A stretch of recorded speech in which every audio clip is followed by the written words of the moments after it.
প্রাণীজগতে বুদ্ধিমত্তা বহু রকমভাবে বিকশিত হয়েছে। ভিন্ন ভিন্ন প্রাণী তাদের পরিবেশ অনুযায়ী বিভিন্ন ধরনের বুদ্ধিমত্তা অর্জন করেছে। আমরা সাধারণত উচ্চবর্গের বানর জাতীয় প্রাণীদেরই বুদ্ধিমত্তার শীর্ষে ভাবি।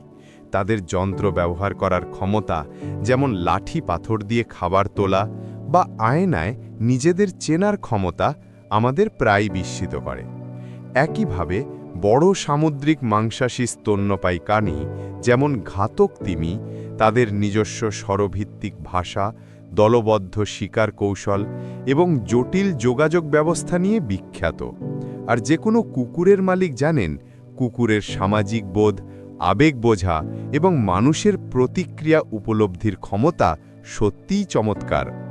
এতে মনে হতে পারে বুদ্ধিমত্তা মূলত স্তন্যপায়ী প্রাণীদের মধ্যেই বিকশিত হয়, বিশেষত যারা মাংসাশী এবং সামাজিক গোষ্ঠীতে থাকে। কিন্তু প্রকৃতিকে বিশদভাবে পর্যবেক্ষণ করলে দেখা যায় সবচেয়ে বুদ্ধিমানদের একটি মোটেই স্তন্যপায়ী নয়, এটি একটি পাখি। কাক পরিবারের সদস্যরা, যাদের কর্ভিড বলা হয়, পৃথিবীর অন্যতম বুদ্ধিমান প্রাণীগোষ্ঠী।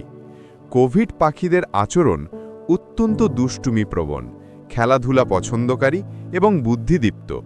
তারা খাবার সংগ্রহের জন্য এবং নানা জটিল সমস্যা সমাধানে যন্ত্র ব্যবহার করে। উদাহরণ হিসেবে তারা রাস্তার গাড়ির সাহায্যে বাদাম ভাঙে।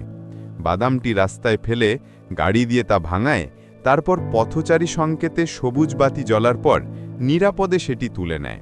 তারা মানুষের মুখ চিনতে পারে এবং কেউ তাদের প্রতি খারাপ আচরণ করলে তার প্রতিক্রিয়া বহু বছর পর্যন্ত মনে রাখে।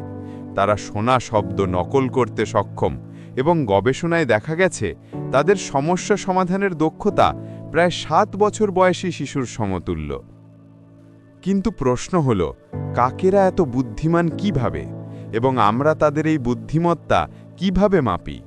পাখিদের বুদ্ধিমত্তা কি স্তন্যপায়ীদের মতো একই ধরনের মস্তিষ্ক কাঠামোর ওপর নির্ভর করে, নাকি তাদের চিন্তা ও উপলব্ধি একটি সম্পূর্ণ ভিন্ন পদ্ধতির ফল?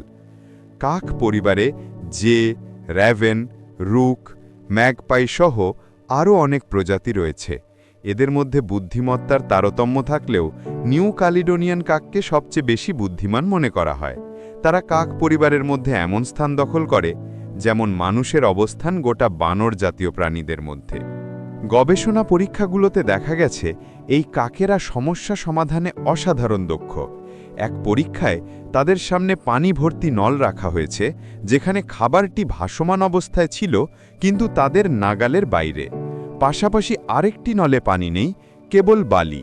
কাকেরা খুব সহজেই বুঝতে পারে কোন নলে পাথর ফেললে পানি বাড়বে এবং খাবারটি হাতের নাগালে আসবে। তারা বালি ভর্তি নলটি সম্পূর্ণ উপেক্ষা করে। আরও এক পরীক্ষায় তাদের ডুবতে পারে এমন বস্তু এবং ভাসতে পারে এমন বস্তু দেয়া হলো। দেখতে পাওয়া গেল তারা সবসময় ডুবতে পারে এমন বস্তুই বেছে নেয়, যাতে দ্রুত পানির স্তর বাড়ে। আরও এক পরীক্ষায় 2টি নল ছিল, একটিতে পানি বেশি আর একটিতে কম। তারা সঙ্গে সঙ্গে বেশি পানিযুক্ত নলেই বস্তু ফেলতে শুরু করে, যাতে দ্রুত খাবার পেতে পারে। এই সব আচরণ স্পষ্ট করে তারা কারণ ফল সম্পর্ক বুঝতে পারে, যাকে আমরা যুক্তিভিত্তিক চিন্তা বলি। গবেষকেরা বলেন এই দক্ষতা 5 থেকে 7 বছর বয়সী শিশুর মতো। তবে সব পরীক্ষায় তারা সমানভাবে সফল হয়নি। কিছু জটিল পরীক্ষা, যেমন চওড়া নল বনাম সরু নলের আচরণ বোঝা বা লুকানো বাঁক থাকা সংযুক্ত নলের পথ অনুসন্ধান করা, এই ধরনের বিমূর্ত ধারণা তারা পুরোপুরি বোঝেননি। তুলনামূলকভাবে মানুষের শিশুদের মধ্যে 8 বছর বয়সী শিশুরাই নিয়মিতভাবে এই ধরনের পরীক্ষা সমাধান করতে পারে। নিউ ক্যালিডোনিয়ান কাকের আরেকটি বিস্ময়কর দক্ষতা হল তারা শুধু যন্ত্র ব্যবহার করে না, যন্ত্র তৈরি করতেও পারে। ছোট লাঠি যথেষ্ট না হলে তারা একটিকে আরেকটির ভেতরে ঢুকিয়ে লম্বা যন্ত্র বানায়। কেউ কেউ 3টে বা 4টে অংশ জোড়া লাগিয়ে জটিল হাতিয়ার তৈরি করেছে। মানুষ ছাড়া অন্য প্রাণীদের মধ্যে এই ধরনের বহু অংশ যন্ত্র তৈরির নজির কেবল কিছু বৃহৎ বানরের মধ্যে দেখা যায়। আরও এক চমক হল কাকেরা ভবিষ্যতের জন্য পরিকল্পনা করতে পারে। এখন কোনো কাজ করলে ভবিষ্যতে তার উপকার হবে কিনা, এই ধরনের চিন্তাশক্তি পৃথিবীর খুব কম প্রাণীর মধ্যেই দেখা যায়। ধৈর্য ধরে অপেক্ষা করা, অর্থাৎ তাৎক্ষণিক পুরস্কার না নিয়ে ভবিষ্যতের বড় পুরস্কারের জন্য অপেক্ষা করা, এটি উচ্চমানের বুদ্ধিমত্তা। গবেষণায় দেখা গেছে কাকেরা একটি নির্দিষ্ট যন্ত্র আলাদা করে রেখে পরে ফিরে এসে তা ব্যবহার করে কাঙ্ক্ষিত পুরস্কার লাভ করে, অর্থাৎ তারা বোঝে কোন বস্তুটি ভবিষ্যতে দরকার হবে। আর যখন তাদের সামনে কম সুস্বাদু খাবার এবং একটি যন্ত্র দুটোই দেওয়া হয়, তারা ধৈর্য ধরে অপেক্ষা করে এবং পরে ভালো খাবারটি পাওয়ার জন্য যন্ত্রটিকে বেছে রাখে। এই ক্ষমতা মানুষের শিশুদের মধ্যেও 5 বছর বয়সের আগে দেখা যায় না, এমনকি এর পরেও অনেক শিশুর ক্ষেত্রে এটি আরও কয়েক বছর লাগে। এই কারণে কাকেদের পরিকল্পনা করার ক্ষমতা তাদের অন্য প্রাণীদের থেকে আলাদা করে। কিন্তু এত বুদ্ধিমান পাখি কিভাবে তৈরি হলো? পাখি ও স্তন্যপায়ী প্রায় 300 কোটি বছর আগে বিবর্তনের পথে বিচ্ছিন্ন হয়ে যায়। এর ফলে তাদের মস্তিষ্কের গঠন সম্পূর্ণ ভিন্ন।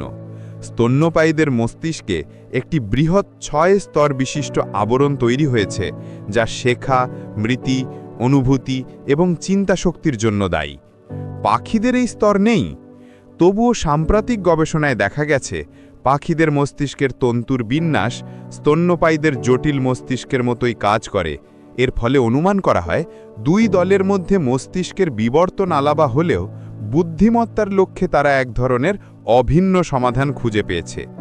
আরেকটি গুরুত্বপূর্ণ বিষয় হল মস্তিষ্কের আকার নয়, মস্তিষ্কে থাকা স্নায়ুকোষের ঘনত্ব।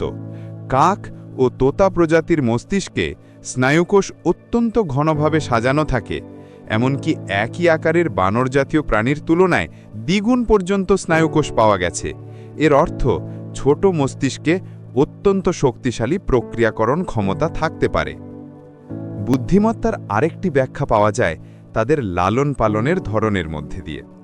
কর্ভিড পাখিরা শিশুদের দীর্ঘ সময় ধরে লালন পালন করে, অন্যান্য পাখির তুলনায় অনেক বেশি। নিউ ক্যালিডোনিয়ান কাক শিশুদের প্রায় 2 বছর পর্যন্ত খাওয়ানো হয়।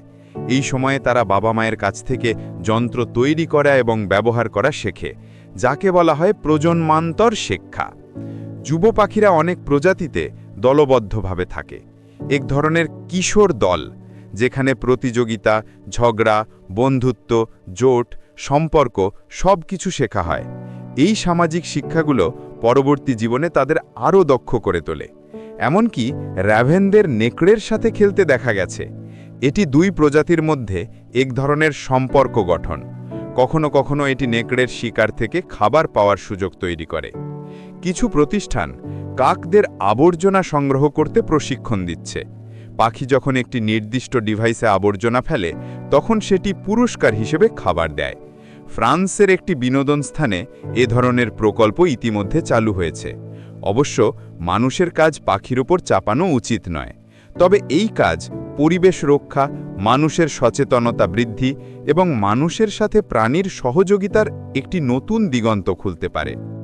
বুদ্ধিমান প্রাণীদের গবেষণা করতে গিয়ে আমরা মস্তিষ্কের গঠন, তার বিবর্তন এবং আমাদের নিজেদের চিন্তাশক্তির প্রকৃতি সম্পর্কে অনেক কিছু জানতে পারি। ভবিষ্যতে হয়তো আরও ছোট, কম পরিচিত প্রাণীর মধ্যেও এ ধরনের অসাধারণ বুদ্ধিমত্তা আবিষ্কৃত হবে, যা আমাদেরকে আরও গভীরভাবে পৃথিবীকে বুঝতে সাহায্য করবে। এই ছিল কর্ভিডদের অসাধারণ বুদ্ধিমত্তার গল্প। একটি পাখির মস্তিষ্ক কিভাবে মানুষের মতো চিন্তা করতে পারে, তার বিস্ময়।